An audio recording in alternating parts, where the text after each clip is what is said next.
This is Mr. Heyman. I'm here in my office. The reason I'm on this video is we are going to have a faculty meeting for the first time online. So we talked last week about a concept, flip your classroom, and a tool. The concept is going to be hard to grasp, but the tool, Edmodo, I think we all got the hang of pretty quickly. And it's a good way to socially network with your students. It's safe, it's filtered, and you can also do assignments, quizzes, polls, online discussions, different ways of getting your kids engaged. So we're going to use this tool today for the faculty meeting, and we're going to use a little bit of the flip model. And by that I mean I'm going to introduce material for you to do or to watch as homework.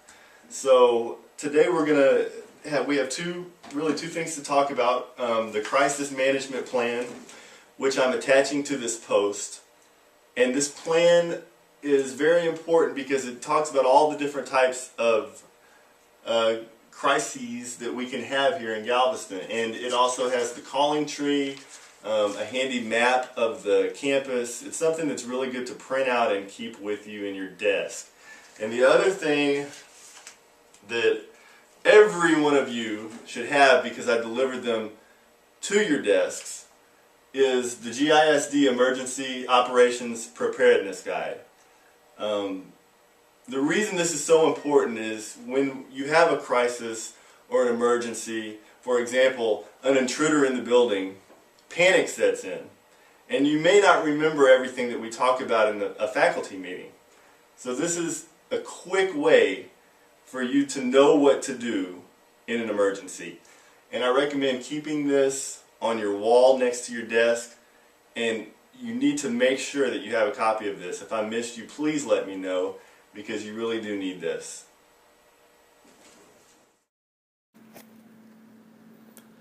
So today the meeting is about our crisis management plan at Austin.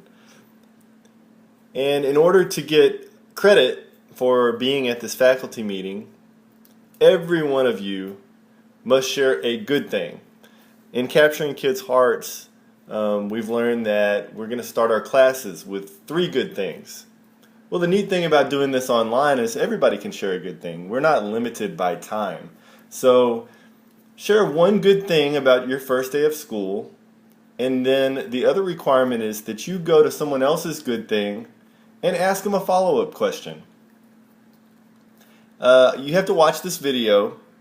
After you watch the video, review the documents that I'm attaching. I'm going to attach the crisis plan and then our district guide. You're going to use the video that you see and the documents that I post to take a little quiz. And then any questions you have, just at the next faculty meeting, we'll have a short discussion about it.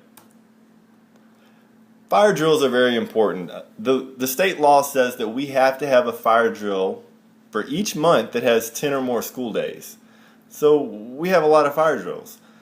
We also have to provide all of our students with developmentally appropriate instruction on fire prevention.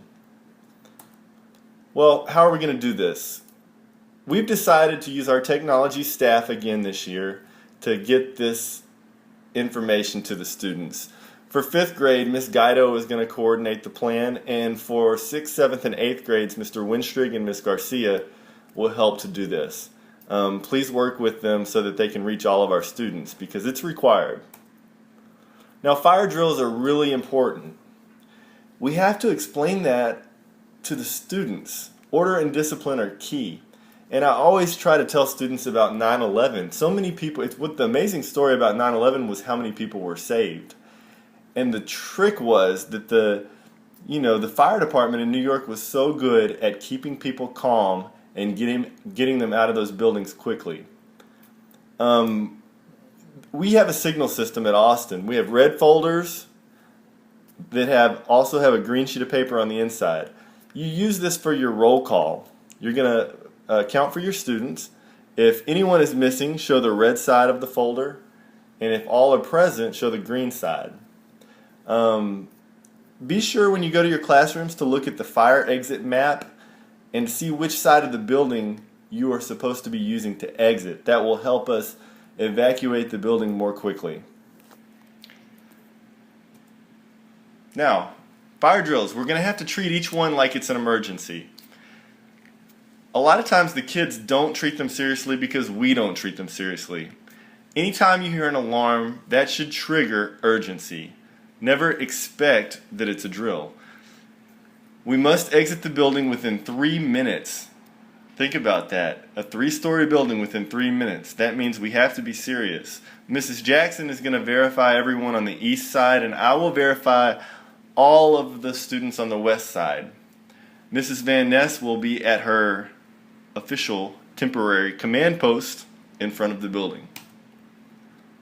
We do have some disabled students, and if they are on the second or third floors, we do have a plan. We have to take those students to the back staircase and have them wait for assistance. That's the only way we can get them out. So if you teach a disabled student, remember that is your job. Disobedience. Fire drills have to be treated with the utmost importance. And if students are disobedient or, utterly disrespectful, they need to be sent to the office because they need a conference with either myself or the principal to talk about why it is so important that we do these drills. And also I want you to look for obstructions. Sometimes we'll put fake obstructions up just to test your ability to find a secondary exit.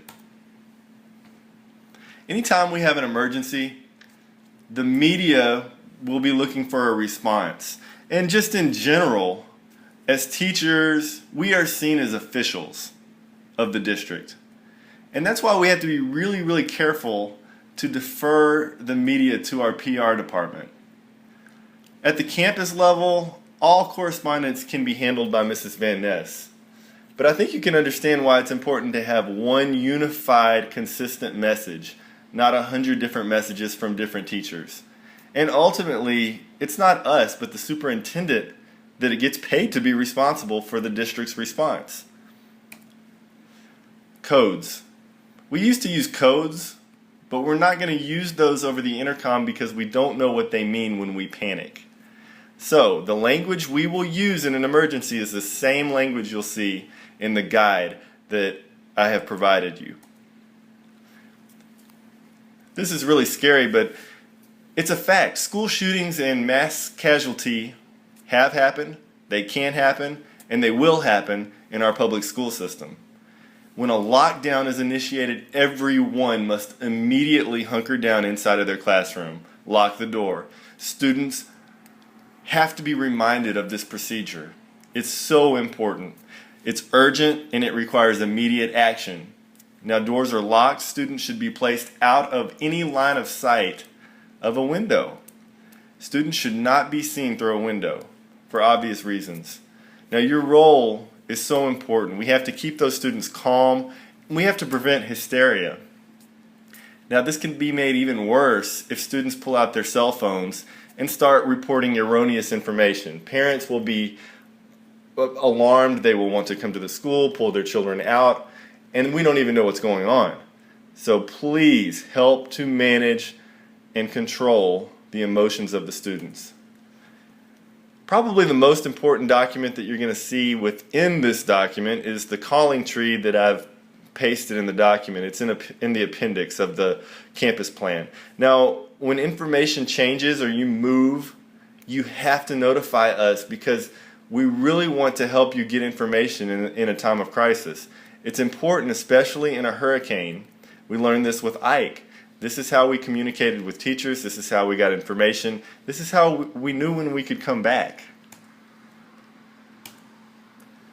Hurricanes, we get updates from Chief Amador for the official district reaction to storms in the Gulf, but also you can tune your radios in the event of a real hurricane to 740 KTRH, and they'll give us urgent information regarding evacuation and different school closures, the guidance, all that stuff. And then the Houston area media will be helpful when we seek additional information.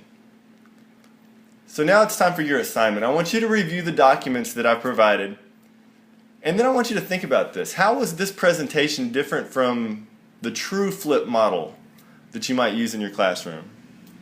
Ponder the possibility of maybe conducting a number of faculty meetings using this model. Did you like it? What was good about it? What was bad about it? Hopefully you'll see that we value your time, especially during this busy week. So have a great first week.